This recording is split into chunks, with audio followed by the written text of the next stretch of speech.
Hello বন্ধুরা, প্রেমের রাজমহল চ্যানেলের তরফ থেকে আমি প্রিয়াঙ্কা। আমাদের ভিডিওগুলোর নোটিফিকেশন সবার আগে পেতে হলে নিচে থাকা সাবস্ক্রাইব বাটনটি ক্লিক করে পাশে থাকুন আর বেল আইকনটি প্রেস করে নিন। আমাদের ভিডিওগুলো লাইক, কমেন্ট এবং শেয়ার করতে মোটেও ভুলবেন না। ধন্যবাদ সবাইকে। আমার কাছে আসবেন না, দেখুন আমাকে একদম স্পর্শ করার চেষ্টা করবেন না। আমাকে ছেড়ে দিন প্লিজ, আমাকে কিছু করবেন না। আপনারা হয়তো বুঝতে পারছেন না উপরোক্ত কথাগুলো কে বললো আর কেন বাসে এইসব কথা বললো। চলুন একটু অতীত থেকে ঘুরে আসি। কলেজের সবচেয়ে মেধাবী এবং ট্যালেন্টফুল ছাত্র ছিল সাকিব। ছেলেটা নেশা করা তো দূরের কথা, আজ পর্যন্ত একটা সিগারেটও টান দিয়ে দেখেনি সে। দিনের বেশি সময় ছেলেটা বই নিয়ে ব্যস্ত থাকতো। কোনো মেয়ের সাথে কথা তো দূরের কথা, আজ পর্যন্ত কোনো মেয়ের দিকে অন্য দৃষ্টিতে তাকায়নি সে। বাবার অনেক টাকা থাকা সত্ত্বেও কোনো দিন কারোর সাথে কখনো টাকার অহংকার করেনি। এক কথায় বলতে গেলে কলেজের সবচেয়ে শান্ত এবং ভদ্র ছেলে ছিল শাকিল। ওই যে দূরের মেয়েটাকে দেখছেন, ওর নাম বৃষ্টি। কলেজের প্রায় সব ছেলেরই ক্রাশ। আজ পর্যন্ত অনেকগুলো প্রেমের প্রস্তাব পেয়েছে, কিন্তু সেগুলোর একটিও একসেপ্ট করেনি সে। একদিন টিফিনের সময় সবাই যখন খেলাধুলা করছিল, শাকিল তখন ক্যাম্পাসের বটগাছটার নিচে বসে বই পড়ছিল। এমন সময় বৃষ্টি এসে শাকিলের পাশে বসলো। শাকিল একবার বৃষ্টির দিকে তাকিয়ে আবার পড়তে শুরু করলো। কিছু সময় দুজন নীরব থাকার পর বৃষ্টি বলল, তুমি কলেজের সবচেয়ে ট্যালেন্টফুল স্টুডেন্ট, তাই না? ট্যালেন্টফুল ছাত্র কিনা জানি না, তবে ভালো করার চেষ্টা করি। আমরা কি ফ্রেন্ড হতে পারি? মেয়েটার কথাগুলো শুনে ছেলেটা মেয়েটার দিকে অবাক দৃষ্টিতে তাকিয়ে রইল। আজ পর্যন্ত কেউ তার সাথে বন্ধুত্ব করতে চায়নি, এই মেয়েটাই প্রথম যে তার সাথে বন্ধুত্ব করতে চাচ্ছে। এই যে, কি দেখছো, ফ্রেন্ড? হ্যাঁ, অবশ্যই। তারপর থেকে শুরু হয় তাদের বন্ধুত্ব। প্রথমে আপনি, আপনি থেকে তুমি, এবং তুমি থেকে তুইতে চলে আসে। দুজনে একে অপরকে ছাড়া এক মুহূর্ত চলতে পারে না। একে অপরের সাথে দুষ্টুমি করা, একে অপরকে শাসন করা, সবই ছিল তাদের বন্ধুত্ব। এমন ভাবে চলতে চলতে কখন যে শাকিল মেয়েটাকে ভালোবেসে ফেলে নিজেও জানে না, কিন্তু কখনো নিজের মনের কথা মুখ ফুটিয়ে বলতে সাহস হয় না। একদিন ভাবে আজ বৃষ্টিকে তার মনের কথা বলে দিবে। দুজনে সেই বরগাছটার নিচে নীরব হয়ে বসে আছে। কিছু সময় নিস্তব্ধ থাকার পর শাকিল বলল, বৃষ্টি তোমাকে একটা কথা বলল। কি কথা বলো? আমি তোমাকে ভালোবেসে ফেলেছি। তোমাকে ছাড়া আমি একটা মুহূর্ত চলতে পারি না। যেখানেই যাই সেখানেই শুধু তোমাকেই। কথাটা শেষ হওয়ার আগেই শাকিলের গালে ঠাস করে একটা থাপ্পড় মারলো বৃষ্টি। শাকিল গালে হাত দিয়ে বসে আছে আর ভাবছে, আমি আসলে কাউকে ভালোবাসার যোগ্যই না। আমার মতো একটা ছেলেকে কে ভালোবাসবে? এমন সময় বৃষ্টি বলল, এই কথাটা বলতে এত দেরি করলে কেন? আমিও তোমাকে ভালোবাসি। সেই প্রথম যেদিন তোমাকে দেখেছিলাম, সেই দিনই তোমাকে আমার ভালো লেগে গিয়েছিল। একটা কিস দাও তো। এই, না, আমার লজ্জা করে। শাকিল বৃষ্টির কপালে একটা চুমু দিয়ে বৃষ্টিকে তার বুকে জড়িয়ে নিল। এইভাবে পেরিয়ে যেতে থাকলো তো সময়, এগুলো থাকলো দিনের পর দিন। শাকিল বৃষ্টিকে খুব ভালোবাসতো, কিন্তু বৃষ্টি কখনো শাকিলকে ভালোবাসতো না, ভালোবাসতো তার টাকাকে। বৃষ্টি প্রতিনিয়ত শাকিলের থেকে টাকা নিত, আর শাকিল সেগুলো বিনা প্রশ্নে বৃষ্টিকে দিয়ে দিত। একদিন শাকিল চোখে মোটা ফ্রেমের একটা চশমা পরে, কাঁধে ব্যাগ নিয়ে কলেজের পথে রওনা হলো। কিছু দূর যাওয়ার পর শাকিল যা দেখলো তা দেখার মতো অবস্থায় শাকিল ছিল না। কিছু দূর যাওয়ার পর দেখে বৃষ্টি একটা ছেলের বুকে মাথা রেখে রিকশায় বসে কথা বলতে বলতে চলে যাচ্ছে। শাকিলের পৃথিবীটা পুরো এলোমেলো হয়ে গেল। শাকিলের মনে হচ্ছে যেন তার পায়ের তলা থেকে মাটি সরে যাচ্ছে। শত কষ্টের মাঝেও শাকিল কলেজে চলে আসলো। কলেজে আসতেই বৃষ্টি তার সামনে এসে দাঁড়ালো। ছেলেটা কি? কোন ছেলেটা? ওই যে একটু আগে তোমার সাথে রিক্সায় আসলো। ওইটা আমার বয়ফ্রেন্ড। বয়ফ্রেন্ড মানে? বয়ফ্রেন্ড মানে প্রেমিক। তাহলে আমি কি? তুমি কি করে ভাবলে তোমার মতো একটা খ্যাত ছেলেকে ভালোবাসবো আমি? তোমাকে আমার প্রয়োজন ছিল, তাই তোমাকে ইউজ করেছি। আর কখনো আমার সামনে আসবে না। কথাটা বলেই বৃষ্টি সেখান থেকে চলে গেল। আর শাকিল বোকার মতো সেখানে দাঁড়িয়ে রইল। শাকিলের আর ক্লাস করতে ইচ্ছে করছিল না, তাই শাকিল সেখান থেকে বাসায় চলে আসলো। সেদিনের পর থেকে সম্পূর্ণ বদলে যায় শাকিল। যে ছেলেটা মেয়েদের দিকে ফিরেও তাকাতো না, আর সেই ছেলেটাই মেয়েদের বিরক্ত করে। যে ছেলেটা একটা সিগারেটের টান দিয়ে দেখেনি, আর সেই ছেলেটাই বিভিন্ন নেশায় মগ্ন। যে ছেলেটা সন্ধ্যার পর বাসা থেকে বের হতো না, আর সেই ছেলেটাই অনেক রাত করে বাসায় ফেরে। প্রতিদিনের মতো আজ রাতেও নেশা করে বাসায় ফিরছিল। তবে আজ নেশাটা একটু বেশি হয়ে গিয়েছে। বাসায় আব্বু আম্মু বোন কেউ নেই। সকলেই শাকিলের আব্বুর এক বন্ধুর মেয়ের বিয়েতে দাওয়াতে গেছে, তাই আজ একটু বেশি রাত করেই বাসায় ফিরছে। প্রচুর নেশার জন্য একা বেকা করে গাড়ি চালাচ্ছে। এত রাতে রাস্তায় তেমন কোনো গাড়ি নেই, তাই কোনো সমস্যা হচ্ছে না। একটু দূরে তাকিয়ে দেখলো রাস্তার পাশে একটা মেয়ে দাঁড়িয়ে আছে। গাড়িটা একটু সামনে যেতে মেয়েটা গাড়ি থামানোর জন্য হাত দিয়ে ইশারা দিল। ছেলেটা গাড়ি দাঁড় করালো। ভাইয়া আমাকে একটু লিফট দেবেন প্লিজ? অনেক বিপদে পড়েছি, রাস্তায় একটা গাড়িও পাচ্ছি না। উঠুন। ধন্যবাদ ভাইয়া। মেয়েটা গাড়িতে উঠে বসলো। শাকিল আবার গাড়ি চালাতে শুরু করলো। মেয়েটাকে দেখে শাকিল রাগে জ্বলে পুড়ে যাচ্ছে। সেদিনের পর থেকে আর কোনো মেয়েকে সহ্য করতে পারে না সে। সেদিন শাকিলের নেশাটা একটু বেশি হয়ে গিয়েছিল, তাই কি করতে কি করেছে সে নিজেও জানে না। ছেলেটা হাইওয়ে পেরিয়ে একটি জঙ্গলের রাস্তায় ঢুকলো। মেয়েটা ছেলেটাকে জিজ্ঞেস করলো, ভাইয়া এদিকে কোথায় যাচ্ছেন? আমার বাসা তো উল্টো দিকে, আপনি গাড়ি দাঁড় করান, আমি নেমে যাব। ছেলেটা গাড়ি থেকে পিস্তলটা বের করে মেয়েটার দিকে ধরে বলল, চুপ করে বস। বেশি কথা বললে পিস্তল দিয়ে মাথা ফুটো করে দেব। প্লিজ আমাকে যেতে দিন, বাসায় আমার মা বাবা আমার জন্য অপেক্ষা করছে। আবার কথা বলে? একটু ধমক দিয়ে বললাম। মেয়েটা চুপ করে বসে রইল। শাকিল গাড়িটা জঙ্গলের ভিতর একটা পোড়া বাড়িতে নিয়ে দাঁড় করালো। ছেলেটার এমন আচরণ দেখে মেয়েটা ভয়ে গলা শুকিয়ে গেল। ছেলেটা নেমে পিস্তলটা মেয়েটার দিকে ধরে বলল, নাম গাড়ি থেকে। এটা কোথায় নিয়ে আসলেন আপনি? কেউ আছো? বাঁচাও আমাকে। এখানে চেঁচিয়ে লাভ নেই, এখানে কেউ তোর চিৎকার শুনতে পাবে না। গাড়ি থেকে নামতে বলছি, নাম। মেয়েটা গাড়ি থেকে নামলো। শাকিল মেয়েটাকে নিয়ে পোড়া বাড়ির ভিতরে ঢুকে মেয়েটাকে ঘরের ভিতর ছুঁড়ে ফেলে দিল। ছেলেটা যত মেয়েটার কাছে এগিয়ে যাচ্ছে, মেয়েটা তত দূরে সরে যাচ্ছে।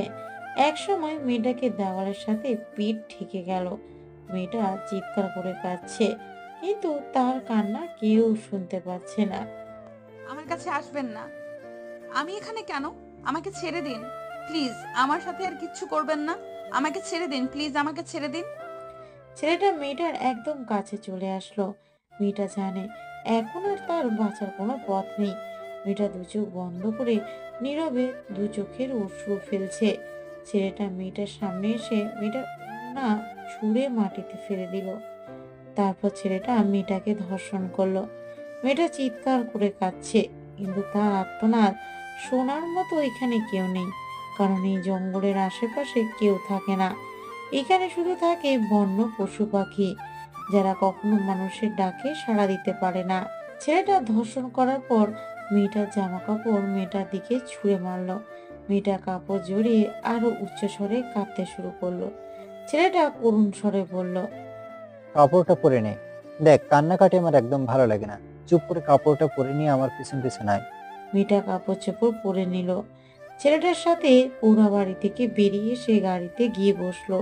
ছেলেটা গাড়ি স্টার্ট করে জঙ্গলের রাস্তা পেরিয়ে আবার হাইওয়েতে উঠলো। মেয়েটা জানলা দিয়ে বাইরে তাকিয়ে আছে আর নীরবে দু চোখের অশ্রু ফেলছে। মেয়েটার শুধু বারবার মনে হচ্ছে চলন্ত গাড়ি থেকে নেমে আত্মহত্যা করতে, কিন্তু নিজের পরিবারের সবার মুখটা চোখের সামনে ভেসে ওঠায় সেটাও পারছে না। কিছু দূর যাওয়ার পর ছেলেটা দেখলো একটু দূরে হাইওয়ে পুলিশ সব গাড়ি চেক করছে। শাকিল গাড়ি থেকে অজ্ঞান করার ওষুধটা বের করে সেই ওষুধটা রুমালে মিশিয়ে মেয়েটার মুখের সামনে ধরলো। মেয়েটার মুখের সামনে ধরতেই মেয়েটা নিমিষেই অজ্ঞান হয়ে গেল। এমন সময় হাইওয়ে পুলিশ গাড়ি থামানোর জন্য সিগন্যাল দিল। শাকিল গাড়িটা দাঁড় করাতেই হাইওয়ে পুলিশ বলল, কোথায় যাচ্ছেন? স্যার বাসায়। আপনার বাসা কোথায়? স্যার সামনেই। এই মেয়েটা কে? স্যার আমার বউ। উনি এভাবে শুয়ে আছেন কেন? অনেক পথ জার্নি করে এসেছে তো, তাই হয়তো ঘুমিয়ে পড়েছে। ঠিক আছে যান, তবে এইরকম বেশি রাত করে রাস্তায় বেরোবেন না, কেমন? আচ্ছা। শাকিল আবারও চলতে শুরু করলো। কিছু পথ অতিক্রম করার পর গাড়িটা শাকিলের বাসার সামনে দাঁড় করালো। মেয়েটা এখনো অজ্ঞান হয়ে পড়ে আছে। শাকিল মেয়েটাকে গাড়ি থেকে নামিয়ে কোলে তুলে নিয়ে হাঁটতে শুরু করলো। রুমের সামনে এসে চাবি দিয়ে রুমের দরজা খুলে মেয়েটাকে খাটের উপর শুইয়ে দিল। মেয়েটাকে খাটের উপরে শুয়ে বারান্দার কাছে এসে একটা সিগারেট ধরালো। সিগারেটের ধোঁয়া উঠছে আর নিজের কষ্টগুলোকে সিগারেটের ধোঁয়ার সাথে বাষ্প করে উড়িয়ে দিচ্ছে। একটা সিগারেট শেষ হওয়ার পর আরেকটা, এরকম মোট 5টা সিগারেট শেষ করলো। তারপর বারান্দা থেকে মেয়েটার কাছে আসলো। মেয়েটার কাছে এসে দেখলো মেয়েটা এখনো অজ্ঞান হয়ে শুয়ে রয়েছে। শাকিল টেবিলের উপর থেকে গ্লাসে পানি ঢেলে মেয়েটার মুখে ছিটিয়ে দিল। মেয়েটার জ্ঞান ফিরে আসলো। জ্ঞান ফিরতে মেয়েটা বলল, আমি এখানে কেন? আমাকে ছেড়ে দিন প্লিজ, আমার সাথে আর কিচ্ছু করবেন না। আমাকে ছেড়ে দিন প্লিজ, আমাকে ছেড়ে দিন। ওই চুপ, একদম কাঁদবি না বলছি। আমাকে বাসায় যেতে দিন। বল কোথায় তোর বাসা, আমি পৌঁছে দেব। না, আপনাকে পৌঁছে দিতে হবে না, আপনি শুধু আমাকে এখান থেকে যেতে দিন প্লিজ। আবার কথা বলে, যেটা জিজ্ঞেস করছি সেটার জবাব দে। মেয়েটা ওর বাসার ঠিকানা বলল। শাকিল মেয়েটাকে নিয়ে গাড়িতে গিয়ে বসালো। গাড়ি তার নিজ গতিতে চলছে। মেয়েটা শুধু নীরব হয়ে বাইরে তাকিয়ে আছে।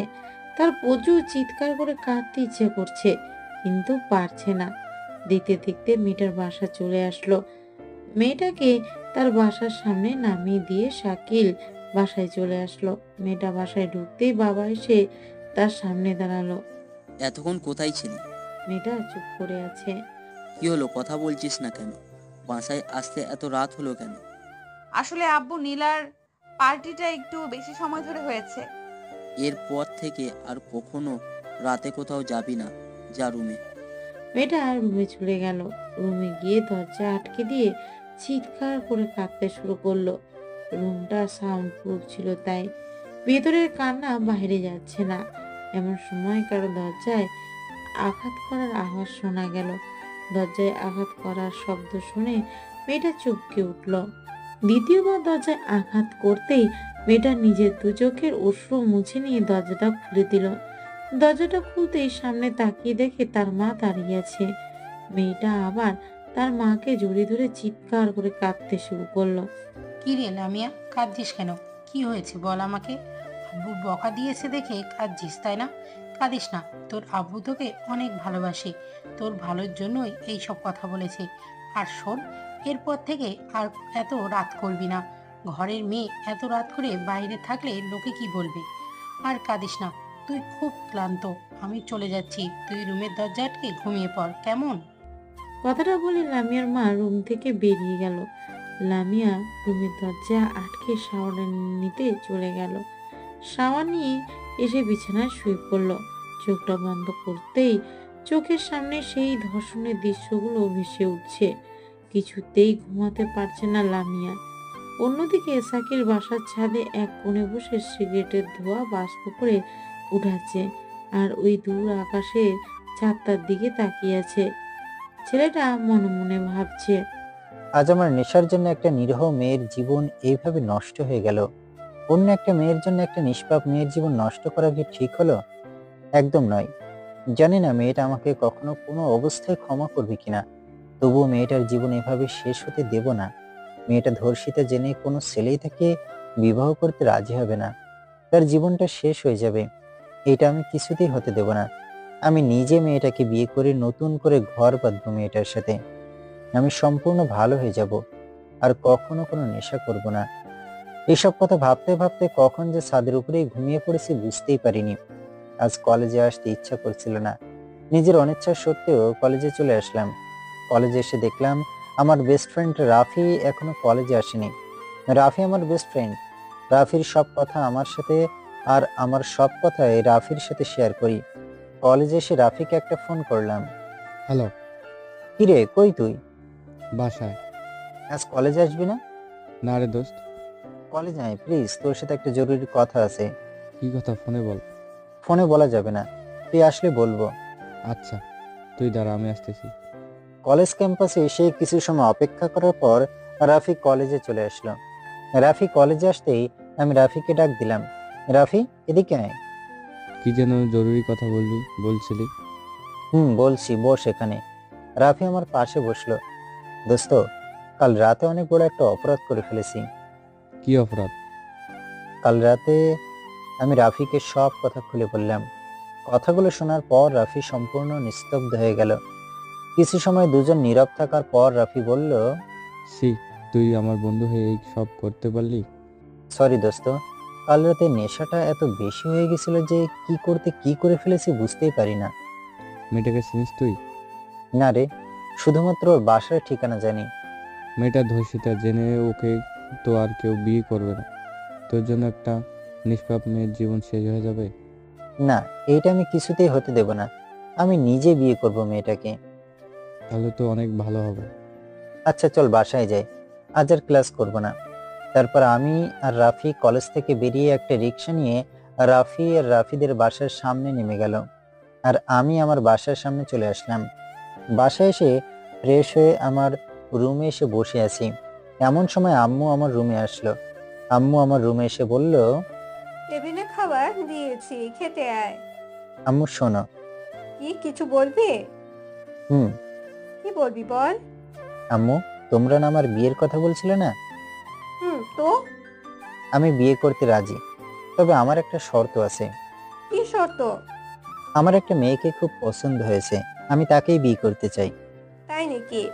সে নাম কি? কোথায় থাকে? নাম তো জানি না, তবে বাসার ঠিকানা জানি। আচ্ছা তুই খেতে আয়, আমি তোর আব্বুকে বলে দেখি। তারপর আম্মু আমার রুম থেকে চলে গেল। কিছু সময় পর আমিও খেতে চলে আসলাম। এসে দেখি সবাই খেতে বসে গিয়েছে। আমি টেবিলে গিয়ে বসতেই আম্মু আমার জন্য প্লেটে খাবার বেড়ে দিল। খাওয়ার সময় আম্মুকে চোখ দিয়ে ইশারা দিলাম কথাটা আব্বুকে বলার জন্য। কিছু সময় পর আম্মু বলল, যদি রাগ না করো তবে তোমাকে একটা কথা বলবো। কি কথা বলো? তোমার ছেলে একটা মেয়েকে খুব পছন্দ হয়েছে, ও তাকে বিয়ে করতে চায়। তাই নাকি ভাইয়া? নাম কি তার? কোথায় থাকে? চুপ করো, ওর জন্য আমি আমার বন্ধুর মেয়েকে পছন্দ করে রেখেছি। আমার পছন্দ করা পাত্রীকেই ওকে বিয়ে করতে হবে। কিন্তু আব্বু। কোনো কিন্তু নয়, আমি আমার বন্ধুকে কথা দিয়েছি, আমি আমার কথা ফিরিয়ে নিতে পারবো না। আমার পছন্দ করা পাত্রীকেই তোমাকে বিয়ে করতে হবে, ব্যাস। আমার জন্য মেয়েটার জীবন কি এভাবেই শেষ হয়ে যাবে? আমার এই পাপটা কি সারা জীবন এভাবে আমাকে কুরে কুরে খাবে? সারা জীবন কি মেয়েটার কাছে অপরাধী হয়ে থাকবো? আর যদি মেয়েটাকে আমি বিয়ে না করতে পারি তাহলে তো আমি কখনোই নিজেকে ক্ষমা করতে পারবো না। রাগের বশে প্লেটটা নিচে ছুঁড়ে ফেলে দিয়ে সেখান থেকে রুমে চলে আসলাম। রুমে এসে পকেট থেকে সিগারেটের প্যাকেটটা বের করে একটা সিগারেট ধরালাম। সিগারেটটা ধরিয়ে খুব দ্রুততার সাথে টানতে শুরু করলাম। নিজের শরীরের ভেতর থাকা কষ্টগুলোকে পুড়িয়ে ফেলছি আর সিগারেটের ধোঁয়ার সাথে সেগুলো বাষ্প করে উড়িয়ে দিচ্ছি। হঠাৎ আম্মু আমার রুমে চলে আসলো, এসে আমার গালে একটা বসিয়ে দিল। আমি মাথা নিচু করে বসে আছি। তুই আবার সিগারেট খাচ্ছিস? একটা মেয়ের জন্য কেন নিজের জীবন এভাবে শেষ করছিস? তোর আব্বুকে তো চিনিসই, উনি একবার যা বলে তাই করে। তুই তোর আব্বুর পছন্দ করা মেয়েকে বিয়ে কর, তোর আব্বু কখনো তোর খারাপ চাইবে না। উফ আম্মু, তুমি আমার রুম থেকে যাও তো, আমাকে একটু একা থাকতে দাও। যাচ্ছে, তবে কথাটা ভেবে দেখিস। আম্মু রুম থেকে চলে গেল। আমার খুব ক্লান্ত লাগছে, তাই ঘুমানোর জন্য বিছানায় শুয়ে পড়লাম, কিন্তু কিছুতেই ঘুমাতে পারছি না। চোখটা বন্ধ করলেই সেই মেয়েটার অসহায় মুখটা ভেসে উঠছে। আর সারাদিন লামিয়া একবারও বাসা থেকে বের হয়নি। কিভাবে বা বের হবে সে? তার এই ধর্ষিতা মুখ কাকে দেখাবে? কেউ বা তার অসহায়ত্ব বুঝবে? সে যে এখন ধর্ষিতাকে সমাজের কেউই পছন্দ করে না, আবার সবাই তাদের ঘৃণা করে। একজন মেয়ে কি কখনো নিজের ইচ্ছায় ধর্ষিত হয়? কখনোই না।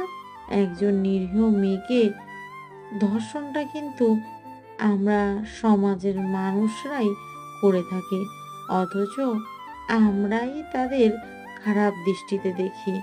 কালকে রাতের পর থেকে লামিয়া সম্পূর্ণ নিস্তব্ধ হয়ে গেছে। লামিরা আর কারোর সঙ্গে তেমন কথা বলে না। তার জীবন থেকে যেন হাসি মুখটাই সম্পূর্ণ হারিয়ে গিয়েছে। দিনের বেশি সময় সে রুমের ভিতরে নিস্তব্ধ হয়ে বসে থাকে। একদিন লামিয়া তার রুমে বসে আছে, এমন সময় লামিয়ার বাবা তার রুমে এসে বলছে, লামিমা, তোকে একটা কথা বলার জন্য আমি এখানে এনেছি। কি কথা আব্বু, বলো। আমি তোর বিয়ের জন্য পাত্র ঠিক করেছি। বিয়ের কথা শুনে লামিয়ার শরীরটা কেঁপে উঠল। বিয়ে? হ্যাঁ, বিয়ে। কিন্তু আব্বু, আমি তো এখন বিয়ে করব না। কেন? আমি আরো পড়াশোনা করতে চাই, পড়াশোনা করে নিজের পায়ে দাঁড়াতে চাই। তুই পড়াশোনা করবি, কর। তোকে বাধা দিচ্ছে কে? ওদের সাথে আমার কথা হয়েছে, ওরা তোকে বিয়ের পরও পড়াবে। কিন্তু আব্বু, তবু আমি এখন বিয়ে করব না। কিন্তু কেন? আমি এখন বিয়ে করতে চাই না। এটা কিভাবে বা তার বাবাকে বোঝাবে? সে যে ধর্ষিতা, তাই সে বিয়েটা করতে রাজি হচ্ছে না। আমি ওদের কথা দিয়েছি, ওরা কালকেই তোকে দেখতে আসবে। এর মাঝে কোনো ঝামেলা হোক তা কিন্তু আমি চাই না, কথাটা মনে থাকে যেন। কথাটা বলেই লামিয়ার বাবা রুম থেকে বেরিয়ে গেল। লামিয়া থ হয়ে বসে পড়ল। দেখতে দেখতে তার দু চোখে পানি চলে এসেছে। তার এই জীবন আর সহ্য হচ্ছে না। মনে হচ্ছে এই স্বার্থপর পৃথিবী ছেড়ে অজানা একটা দেশে চলে যেতে, যেখানে কোনো যৌন ক্ষুধা থাকবে না, থাকবে না এদের মতো মানুষরূপী পশুরা যারা মেয়ে দেখলেই ঝাঁপিয়ে পড়ে তাদের এই দেহটাকে ভোগ করার জন্য। লামিয়া উচ্চ স্বরে কাঁদছে, কিন্তু কেউ তার কান্না শুনতে পারছে না। সবাই শুধু মানুষের বাহিরটাই দেখে, কিন্তু কেউ কখনো কোনো মানুষের ভিতরটা দেখে না। আজ নিজের অনিচ্ছা সত্ত্বেও শাকিল তার বিয়ের জন্য পাত্রী দেখতে যাচ্ছে, আর শাকিলের মুখে একটুও হাসি নেই। হাসি থাকবে বা কি করে? সে যে এখন ধর্ষক। একটা মেয়ের জীবন সম্পূর্ণ নষ্ট করে ফেলেছে সে। চোখের সামনে শুধু সেই মেয়েটার মুখটা ভেসে উঠেছে। ইচ্ছে করছে গাড়ি থেকে লাফ দিয়ে নেমে ওই মেয়েটার কাছে ছুটে যেতে, কিন্তু নিজের বাবার সম্মানের কথা ভেবে সেটাও পারছে না।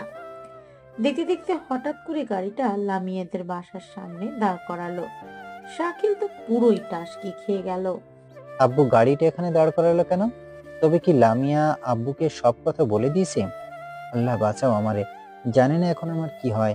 আমি আব্বুকে বললাম, আব্বু গাড়িটা এখানে দাঁড় করালে কেন?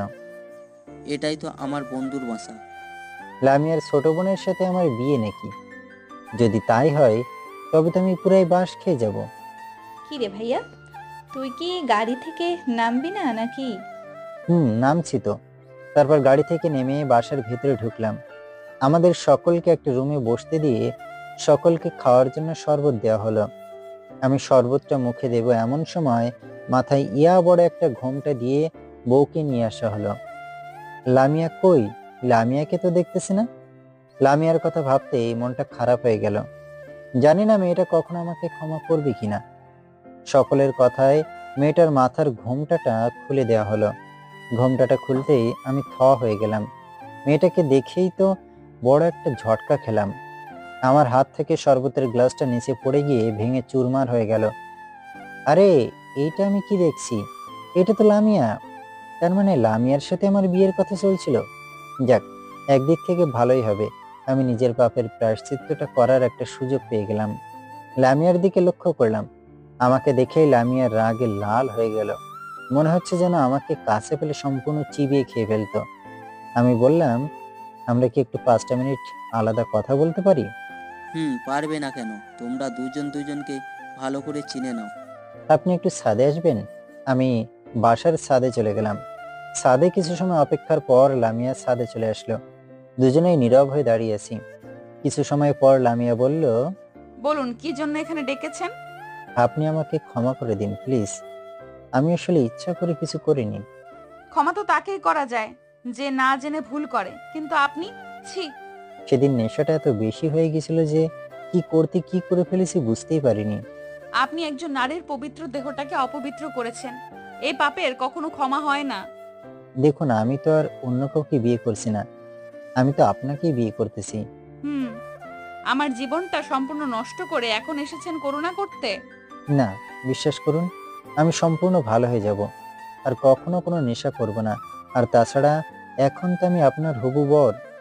আপনাকে আমি কখনোই আমার বর হিসেবে মেনে নিতে পারবো না। কিন্তু কেন? ধর্ষক কখনো কারো বর হতে পারে না। কথাটা বলেই লামিয়া ছাদ থেকে চলে গেল, আর আমি সেখানে স্থির হয়ে দাঁড়িয়ে রইলাম। সত্যি তো, আমি তো একজন ধর্ষক, আর ধর্ষক কখনো কারো বর হতে পারে না। জানি না লামিয়া আমাকে বিয়ে করতে রাজি হবে কিনা। মনে হয় হবে না, আমার সাথে তার বিয়েটা ভেঙে দেবে হয়তো। আমি ছাদ থেকে রুমে চলে আসলাম। রুমে এসে আমার বন্ধু রাফির কাছে যা শুনলাম তা শুনে তো আমি নিজের কানকেই বিশ্বাস করতে পারছি না। রাফি এই সেই মেয়ে যাকে আমি সেদিন ধর্ষণ করেছিলাম। রাফির কানে কানে বললাম, কি সত্যি? হুম। তাহলে তো ভালোই হলো, বিয়ের আগেই বাসরটা করে ফেলছিস। লামিয়া নিশ্চয়ই বিয়েটা ভেঙে দিয়েছে, তাই না? আরে না, লামিয়া তো তোকে বিয়ে করতে রাজি। সবাই তোদের বিয়ের জন্য দিন দেখছে। সত্যি দোস্ত? হুম। আজ আমি অনেক খুশি। লামিয়াকে নিয়ে আমি নতুন করে ঘর বাঁধবো, যেখানে আমি আর তুমি ছাড়া কেউ থাকবে না। নিজের পাপের প্রায়শ্চিত্ত করার জন্য একটা সুযোগ পাবো। লামিয়াকে নিজের হাতে আংটিটা পরিয়ে দিয়ে বিয়ের দিন তারিখ ঠিক করে চলে আসলাম। সামনের শুক্রবারে আমাদের বিয়েটা ঠিক করা হলো। আপনারা সকলে আমন্ত্রিত, বিয়েতে আসবেন কিন্তু। আজ আমার গায়ে হলুদ। বাড়িটাকে অনেক সুন্দর করে সাজানো হয়েছে। বাড়িটাকে দূর থেকে দেখে চেনাই যাচ্ছে না। কোনে বাড়ি থেকে মেয়ের বোনেরা আমার জন্য হলুদ নিয়ে আসলো। ব্যাপারটা কি, মেয়ের বোনেরা হলুদ নিয়ে আসছে কেন? নিশ্চয়ই খারাপ কোনো মতলব আছে। দেখাই যাক না কি হয়। আমার হবু শালিকারা হলুদের বাটিটা নিয়ে আমার কাছে চলে আসলো। বউ যদি হবু হয় তাহলে শালিকারা হবু হবে না কেন? বাহ, কি বুদ্ধি আমার! এই জন্যই তো পরীক্ষায় এত কম নম্বর পায়। যাই হোক, শালিকারা আমার সামনে এসে দাঁড়ালো। তখন মেঘলা বলল, মেঘলা লামিয়ার একমাত্র ছোট বোন। দুলা ভাই, আপনার গাল দুটো দেন তো। কেন, গাল দিয়ে কি করবে? কিস করবে বুঝি? জি না, আপনার কিস খাওয়ার ইচ্ছায় আপনি আপুর থেকে খায়েন। তাহলে কি করবে? এই হলুদ দিয়ে আপনার দুই গালে একটু আদর করব। কি ব্যাপার, হলুদ এমন লাল দেখা যাচ্ছে কেন? কি হলো দুলা ভাই, দেব? কি আর করব, হাজার হলেও তো শালিকা বলে কথা, তার কথা কি আর ফেলতে পারি? আমার দুগাল মেঘলার দিকে এগিয়ে দিলাম।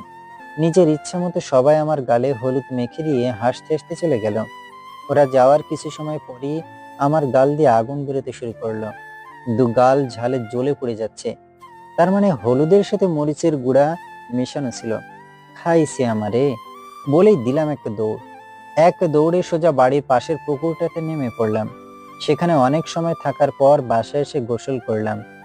বিকেলে আমার বন্ধু রাফিকে বললাম, দোস্ত, আমার একটা কাজ করতে পারবি? কি কাজ বল? 500 টাকার একটি এবং 1000 টাকার 3টি নোট হাতে দিয়ে বললাম, এই নে। কি করব এত টাকা দিয়ে? এই টাকাগুলো বাজার থেকে ছাপিয়ে নিয়ে আয়। কেন বলতো? এত প্রশ্ন করিস কেন, যা বলছি তাই কর। রাফি টাকাগুলো ছাপাতে বাজারে চলে গেল। রাতে টাকাগুলো ছাপিয়ে নিয়ে এসে আমার হাতে দিল রাফি। তারপর রাফি আর আমি একসাথে শুয়ে পড়লাম। কিছু সময় পর আমি বললাম, রাফি, কাল একটা কাজ করবি?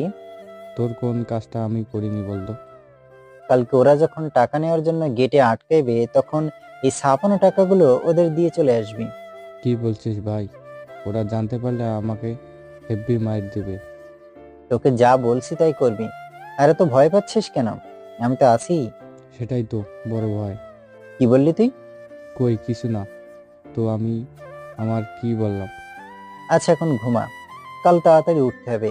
তারপর দুজন একসাথে ঘুমিয়ে পড়লাম। আজ আমার বিয়ে। সেই কখন থেকে ফ্রেন্ডের সাথে মাইক্রোতে বসে আছি, এখনো পর্যন্ত আমার চাচাতো খালাতো ফুফাতো বোনদের আসার কোনো নামগন্ধই নেই। আসলে মেয়ে মানুষ এইরকমই, একবার সাজতে বসলে আর উঠতেই চায় না। আমার বিয়ের জন্য একটা বাস আর একটা মাইক্রো ঠিক করা হয়েছে। ওই তো ওরা সবাই চলে এসেছে। তারপর সবাই চললাম কনে বাড়িতে যাওয়ার উদ্দেশ্যে। মাইক্রোতে বেশ কিছু সময় অপেক্ষার পর আমরা বিয়ে বাড়িতে চলে আসলাম। বাহ, বাড়িটাকে বেশ সুন্দর করে সাজানো হয়েছে তো। বিয়ে বাড়ির গেটেই আমাদের সকলকে আটকে দেওয়া হলো। মিষ্টি আর শরবত খাওয়ানোর পর রাফি বলল, গেটটা এখন খুলে দিলে আমরা ভেতরে যেতে পারি। না না, আগে 5,000 টাকা দিন, তারপর গেট খুলে দেওয়া হবে। ওমর খোদা, এত টাকা আমরা দিতে পারবো না, 1,000 টাকা দেই। জি না, 1,000 টাকা আমরা নেব না। তাহলে কম কত চান বলুন? ঠিক আছে, আপনারা 3,000 টাকা দেন তাহলে। আচ্ছা, এই নেন 3,000 টাকা, এর সাথে আপনাদের 500 টাকা বাড়িয়ে দিলাম। তারপর গেট খুলে দেওয়া হলো। সকলেই যে যার মতো করে ভেতরে ঢুকলো। আসার সময় আমি আর রাফি রাজ্যজয়ী একটা হাসি দিয়ে চলে আসলাম। আমার গালে মরিচের গুঁড়া দেওয়া। এবার দেখো কেমন লাগে। ওগুলো তো আসল টাকা না, ওগুলো ছিল বাজারের ছাপানো টাকা।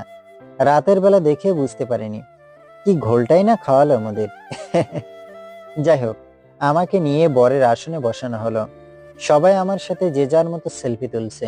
মনে হচ্ছে মনে যেন আমি মানুষ না, আমি একটা পোষা বাঘ। চিড়িয়াখানা থেকে এখানে চলে এসেছি, তাই সবাই যে যার ইচ্ছা মতো সেলফি তুলেই যাচ্ছে।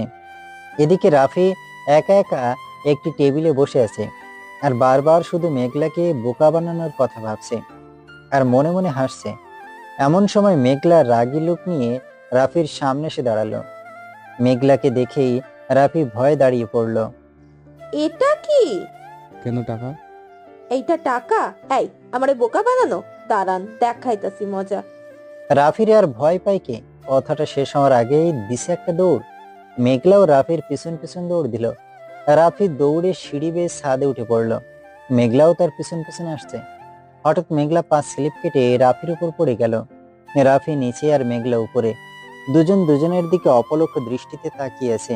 এরকম কিছু সময় থাকার পর রাফি বলল, এইটা কি হলো? কি হলো? আপনি এভাবে আমার উপর পড়লেন কেন? আমার কি দোষ? পা স্লিপ কাটলো বলেই তো। মেয়ে তো নয় যেন 3 মনের লবণের বস্তা। কি বললেন? আমি লবণের বস্তা? তা হয়তো কি।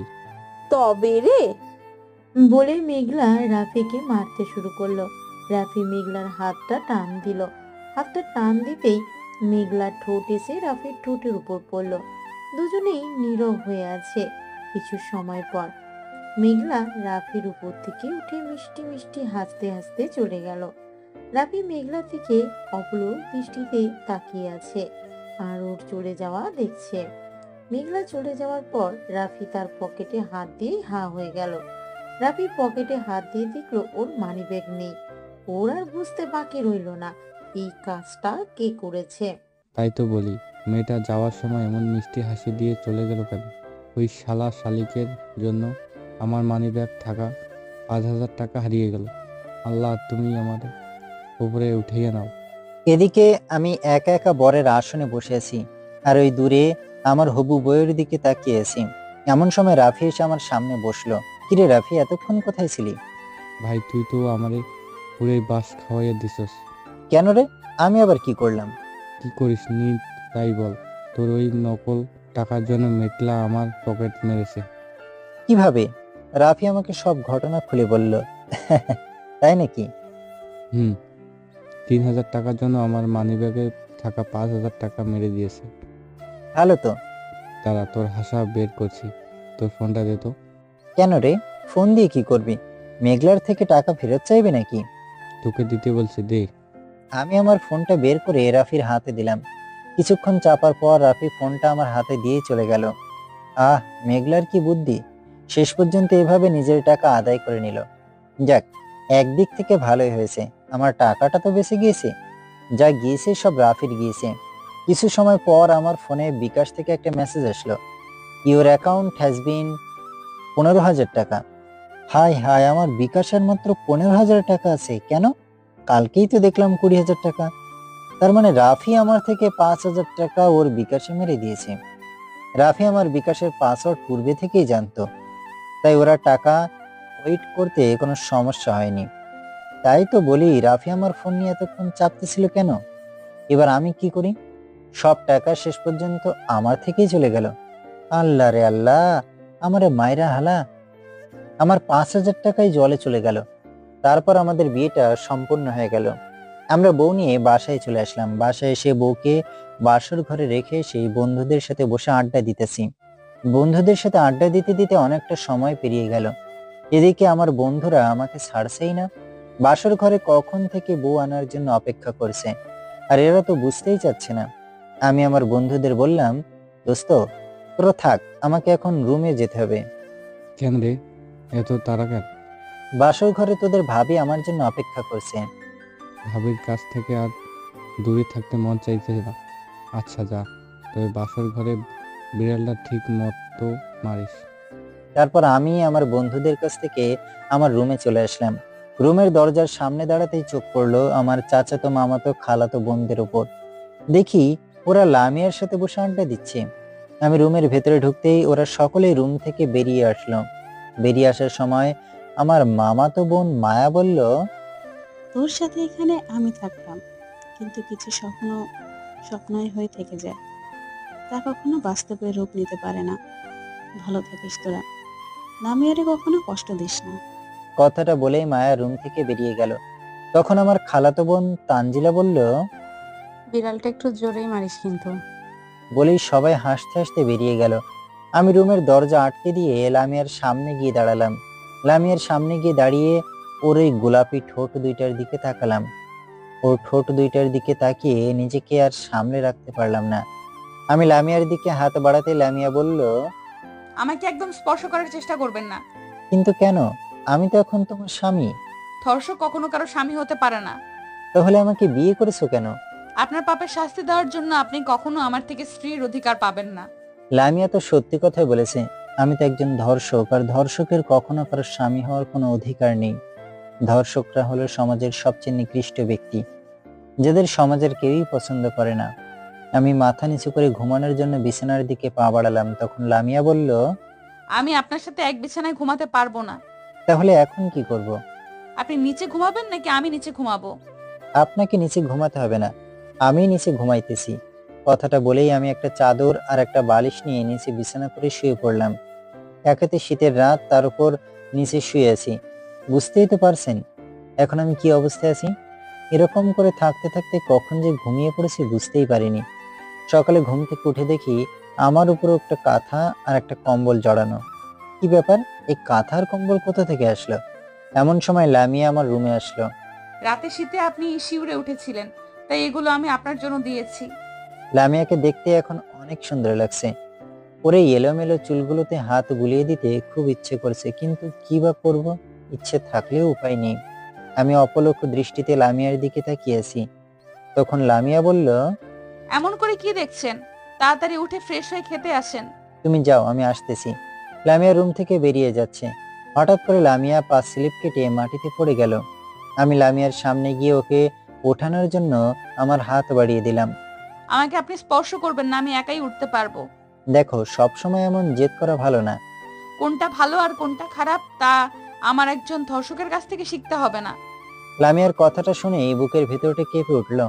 আমি সেখান থেকে রুমে চলে আসলাম। লামিয়া আস্তে আস্তে উঠে পায়ে আঘাত নিয়ে খাবার রুমে চলে গেল। পরে আমি ফ্রেশ হয়ে খাবার রুমে চলে আসলাম। সেখানে এসে দেখি আমার বন্ধুরা সবাই খাবার টেবিলে বসে আছে। আমি গিয়ে বসতেই লামিয়া সকলের জন্য টেবিলে খাবার বেড়ে দিল। তারপর আমি খাওয়া দাওয়া করে বন্ধুদের সাথে একটু আড্ডা দিতে বের হলাম। বিকালে লামিয়াদের বাড়ি থেকে লোকজন আসলো। বাড়ি ভর্তি লোক। আমার লোকজনের কোলাহল তেমন ভালো লাগে না, তাই একটু ফাঁকে নীরব হয়ে বসে আছি। এমন সময় আব্বু আমাকে ডাক দিল। শাকিল, এইদিকে আয়। কেন আব্বু? তোকে আসতে বলছি, আয়। আমি সেখান থেকে সোজা আব্বুর কাছে চলে আসলাম। সেখানে এসে একটা মেয়ের দিকে চোখ পড়তেই চমকে উঠলাম। আরে এটা তো বৃষ্টি, যার জন্য আমি নিজের অবস্থান থেকে খারাপ পথে চলে গিয়েছিলাম, যার জন্য আজ আমি একজন ধর্ষক। আব্বুর কথায় বাস্তবে ফিরে আসলাম। ইনি হলো আমার বন্ধু সাজ্জাদ চৌধুরী। আর এনারা হলেন তার স্ত্রী এবং মেয়ে। হ্যালো, আমি শাকিল। আমি বৃষ্টি।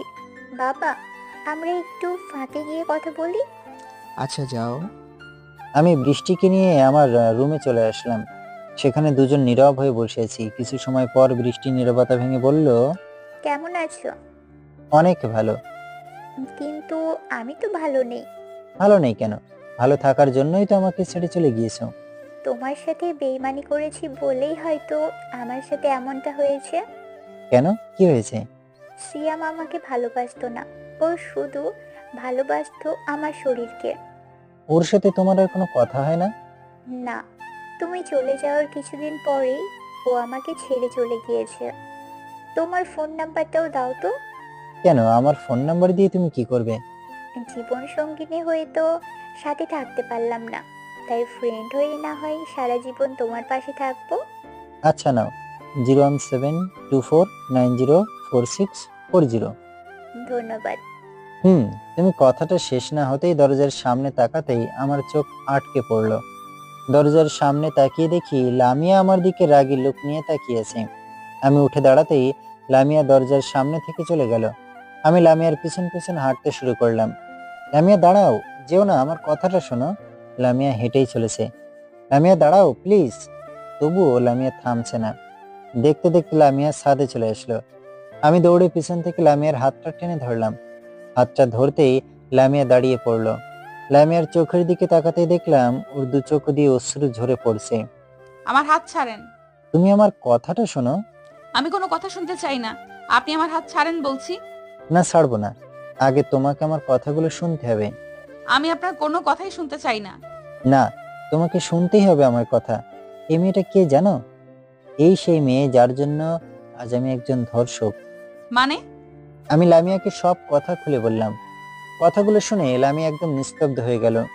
দুজনেই নীরব হয়ে দূরের ওই নীল আকাশের দিকে তাকিয়েছে। এমন সময় কোনো একটা মেয়ে কণ্ঠে পিছনে ফিরে তাকালাম। পিছনে তাকিয়ে দেখি মেঘলা দাঁড়িয়েছে।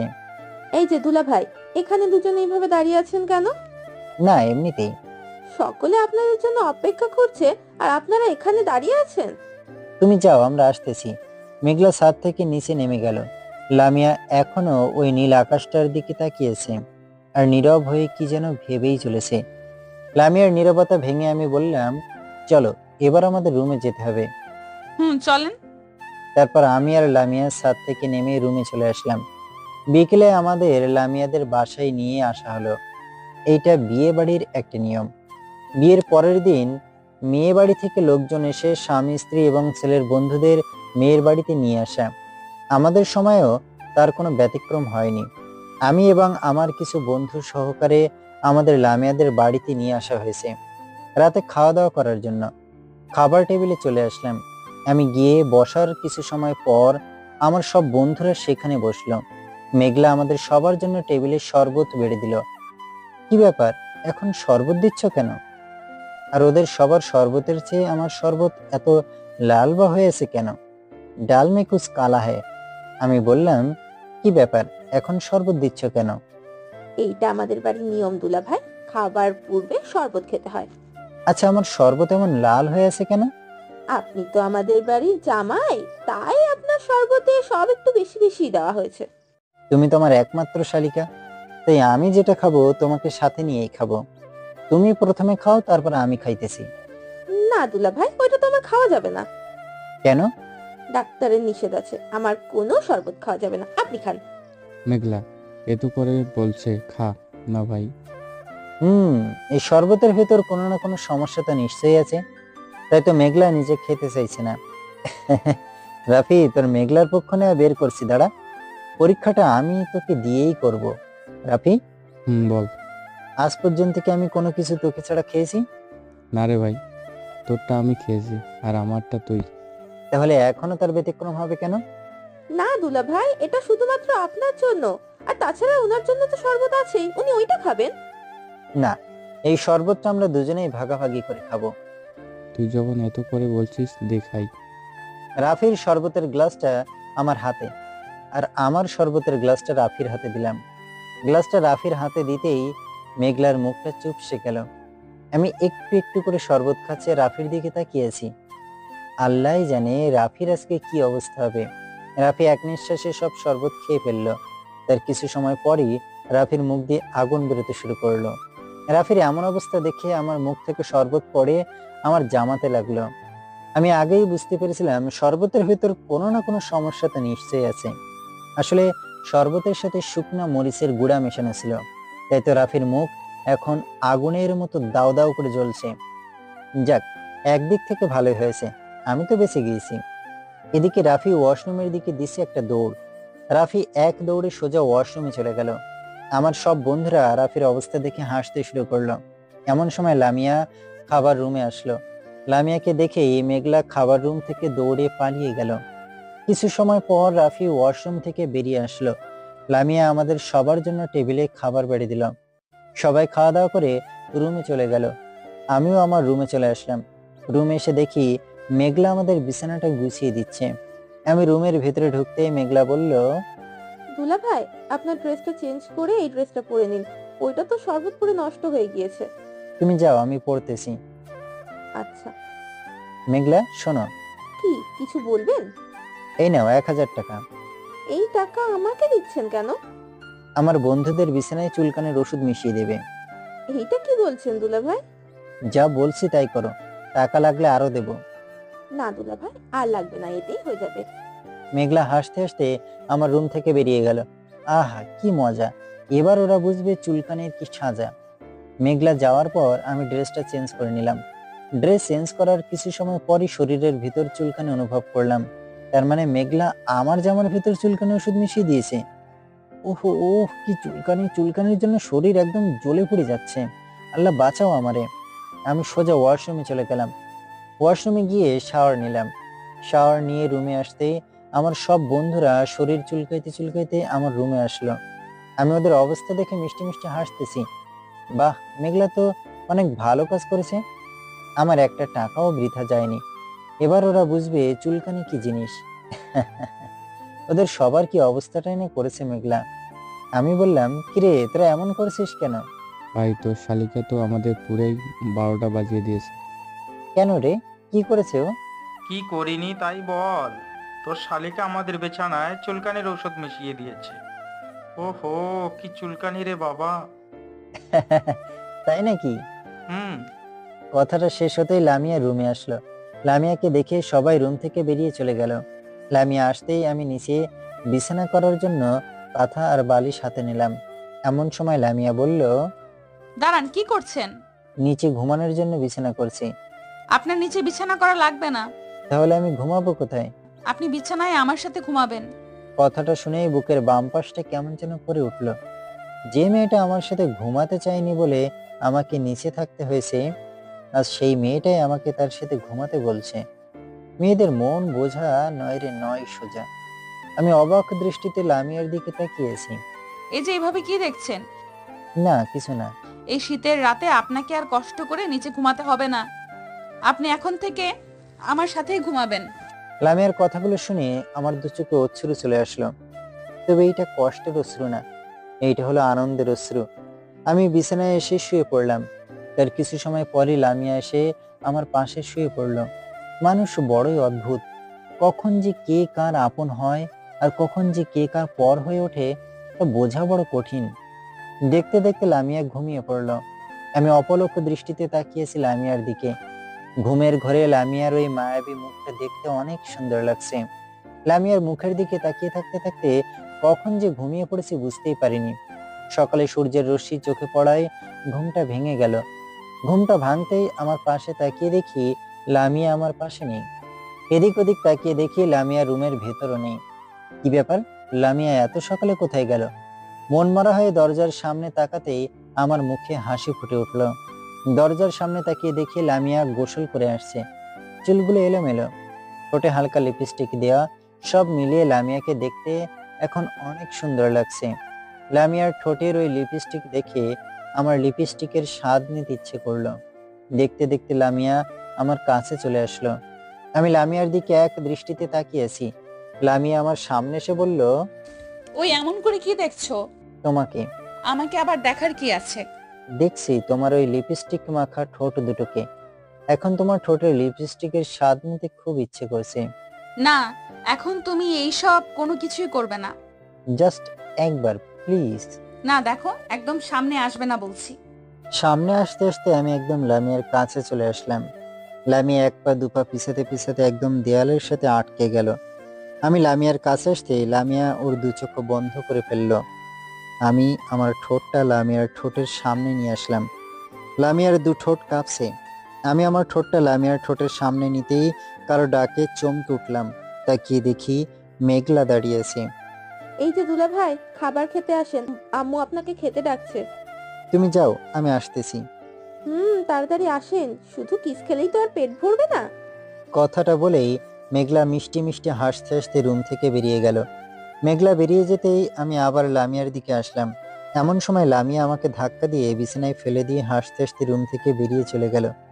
এটা কি হলো? লামিয়ার কাছে আসার যে একটা সুযোগ পেয়েছিলাম, তাও মেঘলার জন্য মিস হয়ে গেল। তারপর আমি ফ্রেশ হয়ে খাবার রুমে চলে আসলাম। সেখানে এসে দেখি আমার সব বন্ধুরা আমাকে রেখেই খেতে বসে গিয়েছে। শালারা এক একটা কিভাবে খাচ্ছে দেখেন। গরুও মনে হয় ওদের মতো করে খায় না। আমি গিয়ে বসার কিছু সময় পর ওদের সবার খাওয়া হয়ে গেল। ওরা যার যার মতো করে রুমে চলে গেল। এমন সময় লামিয়া খাবার রুমে আসলো। সেখানে এসে লামিয়া আমার পাশে এসে বসলো। মেঘলা আমাদের দুজনের জন্য প্লেটে খাবার বেড়ে দিল। আমি খেতে শুরু করলাম। লামিয়া খাচ্ছে না, শুধু আমার দিকে রাগী লোক নিয়ে তাকিয়ে আছে। কিছু সময় পর পায়ের উপর একটা আঘাত অনুভব করলাম। নিচে তাকিয়ে দেখি লামিয়া ওর পা দিয়ে আমাকে আঘাত করেছে। দুলা ভাই, কি হলো? ট্রাকের একটা চাকা পায়ের উপরে উঠছে। দুলা ভাই, আপনি এখানে ট্রাক পাইলেন কোথায়? তোমার আপুর পা একটা ট্রাকের চাকার থেকে কম কি? কি বললি তুই? কই কিছু না তো। আমাকে না খাইয়ে দিয়ে তুই খাচ্ছিস কেন? এখন তোমাকে আমি খাইয়ে দিতে পারবো না। খাইয়ে দিতে পারবি না তাই না? দাঁড়া। কে বললো খাইয়ে দেবো না? দিচ্ছি তো, হা করো। লামিয়া ইয়া বড় একটা হা করলো। আমি নিজে হাতে লামিয়াকে খাইয়ে দিচ্ছি। কি বউ পেয়েছি। বউ আমাকে না, আমাকেই বউকে খাইয়ে দিতে হচ্ছে। মেঘলা আমার অবস্থা দেখে মিষ্টি মিষ্টি হাসছে। তখন আমি বললাম, মেঘলা তুমি খেয়েছো? না, আপনার খাওয়ার পর খাবো। নাও হা করো। না দুলা ভাই, আপনারা খান, আমি পরে খাবো। হা করো বলছি। মেঘলা হা করতেই আমি মেঘলাকে খাইয়ে দিলাম। আহা কি শান্তি, দুই সাইডে দুই বউকে খাইয়ে দিচ্ছি। এরকম কিছু সময় পর মেঘলা বলল, দুলা ভাই আপনি হা করেন তো। কেন? আপনাকে আমি একটু খাইয়ে দিই। আচ্ছা দাও। মেঘলা আমার প্লেট থেকে খাবার নিয়ে আমার মুখে তুলে দিল। একটু খাওয়ার পরেই মুখের ভিতর ঝাল অনুভব করলাম। আমার প্লেটের দিকে তাকিয়ে দেখি আমার প্লেটে রাখা কাঁচা মরিচটা নেই। তার মানে মেঘলা আমার খাবারের সাথে মরিচটা মিশিয়ে দিয়েছে। মুখটা খুললে মনে হচ্ছে আমার সমস্ত মুখ দিয়ে আগুন বেরোতে শুরু করবে। এরকম অবস্থায় লামিয়ার ওই মায়াবী মুখটার দিকে তাকাতেই আমার সমস্ত ঝাল হজম হয়ে গেল। তারপর আমি ওদের দুজনকে খাইয়ে দিয়ে এসে রুমে চলে আসলাম। বিকালে বউকে নিয়ে লামিয়াদের বাড়ি থেকে আমাদের বাড়িতে চলে আসতেছি। এমন সময় মেঘলা আমাকে ডাক দিল। মেঘলা আমাকে ডাক দিতেই আমি পিছন ফিরে তাকালাম। এই যে দুলা ভাই, শুনছেন? বলো। আপনার বন্ধু রাফিনের ফোন নাম্বারটা একটু দিন তো। কেন? এমনি দেন না প্লিজ। আচ্ছা নাও, 01724904640। ধন্যবাদ। শালিকা তুমি আমারে অনেক জ্বালাইছো। এবার বুঝবে জ্বালানো কাকে বলে। ওইটা তো রাফির নাম্বার না। রাফির নাম্বারের পরিবর্তে আমার নাম্বার দিয়ে দিয়েছি। আমারে মরিচ খাওয়ানো। এবার বুঝবে কোন মরিচ কত ঝাল। যাই হোক, তারপর সবার থেকে বিদায় নিয়ে আমরা আমাদের বাড়িতে চলে আসলাম। বাসায় এসে আমি আমার রুমে বসে ল্যাপটপ চালাইতেছি। এমন সময় লামিয়া আমার পাশে এসে বসলো। কিছু সময় পর লামিয়া বলল, এই যে শোন। কিছু বলবে? আচ্ছা বলো, কি বলবে? চলো না একটু ছাদ থেকে ঘুরে আসি। তুমি যাও, আমি যাব না। চলো না প্লিজ প্লিজ প্লিজ। আচ্ছা চলো। তারপর আমি লামিয়াকে নিয়ে ছাদে যাওয়ার উদ্দেশ্যে রওনা হলাম। ছাদের সিঁড়ির সামনে আসতে লামিয়া দাঁড়িয়ে পড়ল। আমি সিঁড়ি বেয়ে উপরে উঠতে পারবো না। তাহলে আমি কি করব? আমাকে কোলে তুলে নিয়ে উপরে নিয়ে যাও। আমি পারবো না। আর তাছাড়া অন্যরা দেখলে কি বলবে? তুমি আমাকে কোলে তুলে নেবে না তাই তো? আচ্ছা যাও, নিতে হবে না। আমাকে কোলে তুলে নেবে কেন? আমি তোমার কে হই? আমি তো তোমার কেউ হই না। ওই বৃষ্টি তো তোমার সব। ওই চুপ, আর কখনো এসব কথা বলবে না। তারপর আমি লামিয়াকে কোলে তুলে নিয়ে ছাদে চলে আসলাম। ছাদে এসে বেশ কিছু সময় দুজনে একসাথে কাটানোর পর রুমে আসার জন্য রওনা হলাম। হঠাৎ করে লামিয়া পা স্লিপ কেটে সিঁড়ির উপর পড়ে গেল। সিঁড়ির উপর পড়ার ফলে লামিয়া পায়ে আঘাত পেল। আমি লামিয়াকে কোলে তুলে নিয়ে এসে রুমে চলে আসলাম। রুমে আসতেই লামিয়া আমার থেকে নেমে দৌড়ে চলে গেল। কি ব্যাপার, লামিয়ার তো পায়ে ব্যথা, তাহলে এমন দৌড়ে পালিয়ে গেল কেন? তার মানে লামিয়া আমার কোলে ওঠার জন্য এই অভিনয়টা করছে? কি পাজি মেয়ে রে বাবা। রাতে খাওয়া দাওয়া করে রুমে এসে শুয়ে পড়লাম। এমন সময় আমার ফোনে মেঘলার নাম্বার থেকে ফোন আসলো। পাখি জালে আটকাইছে। আমি ফোনটা রিসিভ করলাম। আসসালামু আলাইকুম। ওয়ালাইকুম আসসালাম। কে বলছেন? রাফি ভাই, আমাকে চিনতে পারছেন না? আমি মেঘলা। ও তুমি? হুম। তো কি মনে করে ফোন করলে এখন? আপনাকে খুব মিস করছিলাম, তাই তো ফোনটা করলাম। তাই বুঝি? হুম। কি করেন এখন? এই তো শুয়ে আছি। তুমি কি করো? আমিও শুয়ে আছি। এরকম আরো কিছু সময় কথা বলার পর ফোনটা রেখে দিলাম। ফোনটা রেখে দেওয়ার পরই লামিয়া রুমে চলে আসলো। লামিয়া রুমে এসে সোজা আমার পাশে শুয়ে পড়লো। তারপর আমরা দুজনে একসাথে ঘুমিয়ে পড়লাম। সকালে ঘুম থেকে উঠে দেখি লামিয়া আমার বুকের উপর শুয়ে আছে। আমি কোনো কিছুই বলছি না, শুধু লামিয়ার ওই মায়াবী মুখটার দিকে তাকিয়েছি। এমন সময় লামিয়া ঘুম থেকে উঠে পড়লো। ওই এইভাবে তাকিয়ে আছো কেন? তোমার ওই মায়াবী মুখটাকে দেখছি। এইভাবে দেখবেন, আমার খুব লজ্জা করে। তো কিভাবে দেখবো? জানি না। তোমার ওই গোলাপি ঠোঁট দুটোকে চুষে খেতে খুব ইচ্ছা করছে। না, এখন না প্লিজ। এখন আমি তোমার কোনো বাধাই মানব না। কথাটা বলেই আমি আমার ঠোঁট দুইটা লামিয়ার ঠোঁটের সামনে নিয়ে আসলাম। আমি যত লামিয়ার কাছে আসছি, লামিয়া তত জোরে জোরে নিঃশ্বাস ফেলছে। আমার ঠোঁট দুইটা লামিয়ার ঠোঁটের সাথে লাগাতেই লামিয়ার নিঃশ্বাস আরো দ্বিগুণ বেড়ে গেল। আমি আলতো করে লামিয়ার কোমরে হাত রাখলাম। কোমরে হাত রাখতেই লামিয়া শিউরিয়ে উঠল। এমন সময় দরজায় কারো আঘাত করার শব্দ শুনতে পেলাম। লামিয়া গিয়ে দরজাটা খুলতে দেখি আম্মু দাঁড়িয়ে আছে। বৌমা, এখনো তোমরা ঘুম থেকে উঠোনি? এই তো উঠতেছি আম্মু। তোমরা তাড়াতাড়ি ফ্রেশ হয়ে খেতে আসো। আচ্ছা। আম্মু রুম থেকে বেরিয়ে যেতে লামিয়া সোজা ওয়াশরুমে চলে গেল। লামিয়া ফ্রেশ হয়ে আসার কিছু সময় পর আমি ওয়াশরুমে চলে আসলাম। ওয়াশরুমে গিয়ে ফ্রেশ হয়ে খাবার রুমে আসলাম। খাবার রুমে এসে বসার কিছুক্ষণ পরই আব্বু চলে আসলো। লামিয়া আমাদের জন্য প্লেটে খাবার বেড়ে দিল। আমরা খেতে শুরু করলাম। কিছু সময় পর আব্বু বলল, শাকিল, আজকে বৌমাকে একটু শপিং এ নিয়ে যাস তো। কেন আব্বু? কেন মানে? বৌমার জন্য কেনাকাটা করতে যাবি? আমি পারবো না। কেন পারবি না? আব্বু, আমার এসব শপিং টপিং ভালো লাগে না। আমি তোকে যেতে বলছি, তুই যাবি ব্যাস। আর এই নে টাকা। তারপর আমি খাওয়া দাওয়া করে রুমে চলে আসলাম। উফ, কি ঝামেলা রে বাবা। এখন বউকে নিয়ে আবার শপিং এ যেতে হবে। আজকে যদি লামিয়াকে নিয়ে শপিং এ না যায়, তবে আব্বু আমার 12টা বাজিয়ে দেবে।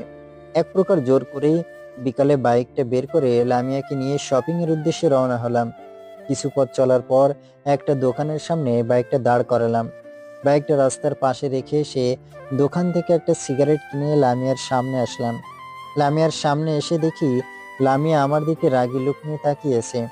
আমি সামনে এসে সিগারেটে একটা টান দিতেই লামিয়া আমার মুখ থেকে সিগারেটটা নিয়ে ভেঙে ফেললো। এটা কি হলো?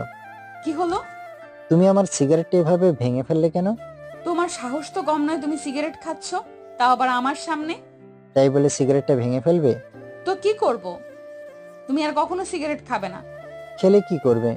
তোমার ওই পোড়া ঠোঁট দিয়ে আমাকে কিস করতে দেব না।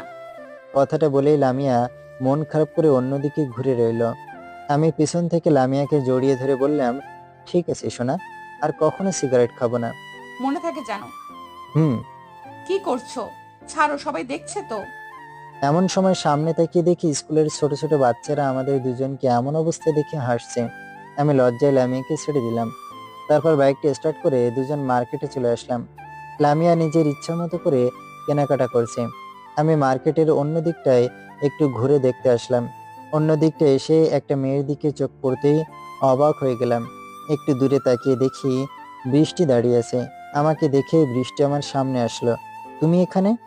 এই একটু কেনাকাটা করতে আসলাম। তুমি? আমিও তো। তা তুমি একাই এসেছো? আরে না, আমার সাথে লামিয়াও আসছে। কই, লামিয়াকে দেখছি না তো। ও একটু ভেতরে কেনাকাটা করছে। ও আচ্ছা। এমন সময় কারো ডাকে পিছনে ফিরে তাকালাম। পিছনে ফিরে তাকিয়ে দেখি লামিয়া দাঁড়িয়ে আছে। এই যে শুনছো? কি হলো, তোমার কেনাকাটা শেষ? চলো এখন বাসায় যাই। আচ্ছা চলো। বৃষ্টি, এখন আসছি, কেমন? আচ্ছা, আসো। মার্কেট থেকে দুজন বেরিয়ে আসলাম। মার্কেট থেকে বেরিয়ে কিছু দূর আসার পর হঠাৎ করে লামিয়ার কাঁধে রাখা ব্যাগটা ছিনতাই হয়ে গেল। আমি ব্যাগটা ফিরিয়ে আনার জন্য ছিনতাইকারীর পিছন পিছন দৌড় দিলাম। কিছু পথ দৌড়ানোর পর আমি ব্যাগ ধরে লাথি মেরে লোকটাকে মাটিতে ফেলে দিলাম। লোকটা উঠে আমাকে ছুরি দিয়ে আঘাত করলো। আমি ছুরিটা হাত দিয়ে আটকে ধরতেই আমার হাত কেটে রক্ত বেরোতে শুরু করলো। লোকটা আমাকে আঘাত করেই ব্যাগটা রেখে দৌড়ে পালিয়ে গেল। আমি সেখান থেকে লামিয়ার কাছে চলে আসলাম। আমাকে দেখে লামিয়া বলল, তোমার হাত তো অনেকটা কেটে গিয়েছে। এইটা কিছু না, একটু পর ঠিক হয়ে যাবে। কিছু না মানে? তোমার হাতটা দাও তো। আরে বললাম তো কিছু হয়নি। আমি তোমার হাতটা দিতে বলছি। আমি আমার হাতটা লামিয়ার দিকে এগিয়ে দিলাম। আমার হাত থেকে প্রচুর পরিমাণে রক্ত বের হচ্ছে। লামিয়া ওর ব্যাগ থেকে ব্যান্ডেজটা বের করে আমার হাতটা ব্যান্ডেজ করে দিল। তারপর আমি বাইকটা স্টার্ট দিয়ে লামিয়াকে নিয়ে বাসায় চলে আসলাম। বাসায় এসে বাইকটা রেখে আমরা দুজন ভেতরে চলে আসলাম। ভেতরে আসতেই আম্মু এসে আমাদের সামনে দাঁড়ালো। কিরে, তোর হাতে ব্যান্ডেজ করা কেন? আসলে হয়েছে কি আম্মু? থাক, আপনাকে আর বানিয়ে মিথ্যা কথা বলতে হবে না। আসলে আম্মু, লামিয়া আম্মুকে সব কথা খুলে বলল। ডাক্তারের কাছে গিয়েছিলি? না আম্মু, লামিয়ার ব্যান্ডেজ করে দিয়েছে। আচ্ছা, যা হওয়ার হয়েছে। আমি টেবিলে খাবার দিচ্ছি, এগুলো রেখে খাবার খেতে আয়, কেমন? আচ্ছা আম্মু। তারপর আমি আর লামিয়া রুমে চলে গেলাম। লামিয়া রুমে এসে কাপড় চোপড় রেখেই রুম থেকে বেরিয়ে গেল। আমি ফ্রেশ হয়ে খাবার রুমে চলে আসলাম। খাবার টেবিলে গিয়ে বসতেই লামিয়া আমার জন্য প্লেটে খাবার বেড়ে দিল। কিন্তু আমি খাবো কিভাবে? আমার হাত তো কাটা। এই কাটা হাত নিয়ে তো খাবার তুলতেও পারবো না। আমি চামচ হাতে নিয়ে খাবার নাড়াচাড়া করছি আর এইসব কথা ভাবছি। এমন সময় লামিয়া বলল, কি হলো, খাচ্ছ না যে? আমার চামচ দিয়ে খেতে ভালো লাগে না। তো কিভাবে খাবে? তুমি খাইয়ে দাও। আমি পারবো না, তাছাড়া অন্যরা দেখলে কি বলবে? কেউ কিছুই বলবে না, তুমি আমাকে খাইয়ে দাও। আচ্ছা, হা করো। তুমি খাবে না? তোমার খাওয়ার পর খাবো। তুমিও আমার সাথে খেয়ে নাও। না, আমি পরে খাবো। আমার সাথে খাইতে বলছি কিন্তু। চোখগুলো বড় বড় করে একটু রাগ দেখিয়ে বললাম। আচ্ছা, খাইতেছি। তারপর লামিয়াও আমার সাথে খেয়ে উঠল। খাবার খাওয়ার পর আমি আমার রুমে চলে আসলাম। রুমে আসতেই আমার ফোনটা বেজে উঠল। স্ক্রিনে সুন্দর করে রাফি নামটা ভেসে উঠল। আমি ফোনটা রিসিভ করতেই ওপাশ থেকে বলে উঠল, হ্যালো শাকিল, হ্যাঁ রাফি বলো। তুই এখন কোথায়? কেন, বাসায়। দোস্ত, এখন তুই আমার সাথে দেখা করতে পারবি? কেন বলো তো? তোকে একটা প্রয়োজনীয় কথা বলবো। কি কথা? এখানেই বলো। না, এখানেই বলা যাবে না, তুই আয়, পরে বলতেছি। আচ্ছা, কোথায় আসবো বলো? রাফি ঠিকানা বলল। আমি বাইকটা স্টার্ট করে সোজা রাফির কাছে চলে গেলাম। সেখানে গিয়ে একটা ফাঁকা জায়গায় দুজন নীরব হয়ে বসে আছি। কিছু সময় পর আমি বললাম, রাফি বল, কি বলবি? দোস্ত, আমি তো একজনকে ভালোবেসে ফেলেছি। সত্যি নাকি দোস্ত? হুম। কারে? তোর শালিকা মেঘলারে। কি বলছিস ভাই? হ্যাঁ, আমি ঠিকই বলছি, আমি মেঘলারে ভালোবেসে ফেলেছি। সেই প্রথম যেদিন ওরে দেখেছিলাম, সেই দিনই মেঘলার প্রতি আমার ভালো লাগার কাজ করতে শুরু করছি। আস্তে আস্তে সেটা ভালো লাগা থেকে ভালোবাসতে রূপান্তরিত হয়েছে। আমি ওরে ছাড়া বাঁচব না। ভাই, তুই প্লিজ আমার প্রেমটা করিয়ে দে। তা না হয় দেব, কিন্তু আমার ট্রিট কই? দেব, আগে তুই আমার প্রেমটা করে দে, তারপর তুই যা খেতে চাবি আমি তোকে সে সব কিছুই খাওয়াবো। ওকে, ডান। তারপর রাফির সাথে আরো কিছু সময় আড্ডা দেওয়ার পর সন্ধ্যায় বাসায় ফিরলাম। রাতে খাওয়া দাওয়া করে রুমে এসে শুয়ে আছি। এমন সময় মেঘলার নাম্বার থেকে আমার নাম্বারে ফোন আসলো। আমি ফোনটা রিসিভ করলাম। ভাইয়া, কেমন আছেন? আমি ভালো আছি, তুমি কেমন আছো? আমিও ভালো আছি। তা কি করেন এখন? এই তো শুয়ে আছি। রাফি ভাইয়া, আপনাকে একটা কথা বলবো, রাগ করবেন না তো? কি কথা বলো? আগে বলেন, রাগ করবেন না? না, করব না, বলো। আমি আসলে আপনাকে ভালোবেসে ফেলেছি। I love you.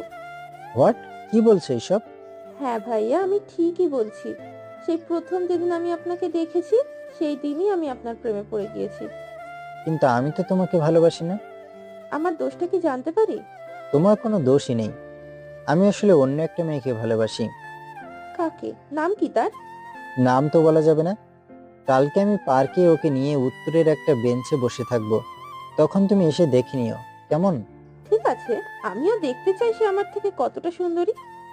কথাটা বলেই মেঘলা ফোনটা কেটে দিল।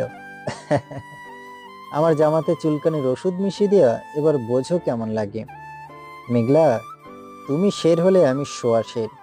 এর কিছু সময় পরই লামিয়া রুমে চলে আসলো। লামিয়া রুমে এসে সোজা আমার পাশে শুয়ে পড়লো। লামিয়া এত সুন্দর করে ঠোঁটে লিপস্টিক দিয়ে রাখে যে আমার শুধু লামিয়ার ঠোঁটের লিপস্টিকের স্বাদ নিতে ইচ্ছে করে। লামিয়ার লিপস্টিকের স্বাদ নিতে আমি আমার ঠোঁট দুইটা লামিয়ার ঠোঁটের সামনে নিয়ে আসলাম। আমার ঠোঁট দুইটা লামিয়ার ঠোঁটের সামনে নিয়ে আসতেই লামিয়া ওর হাতটা আমার মুখের উপর রেখে বাধা সৃষ্টি করলো। আমি লামিয়ার হাতটা সরিয়ে দিয়ে ওর ঠোঁটের সাথে আমার ঠোঁট লাগিয়ে কিস করতে শুরু করলাম। লামিয়া কেমন যেন উন্মুক্ত হয়ে গেল। তারপর আমি লামিয়ার বুকের উপর থেকে ওর ওড়নাটা সরিয়ে ফেললাম। ওড়নাটা সরাতেই লামিয়া আমাকে শক্ত করে জড়িয়ে ধরলো।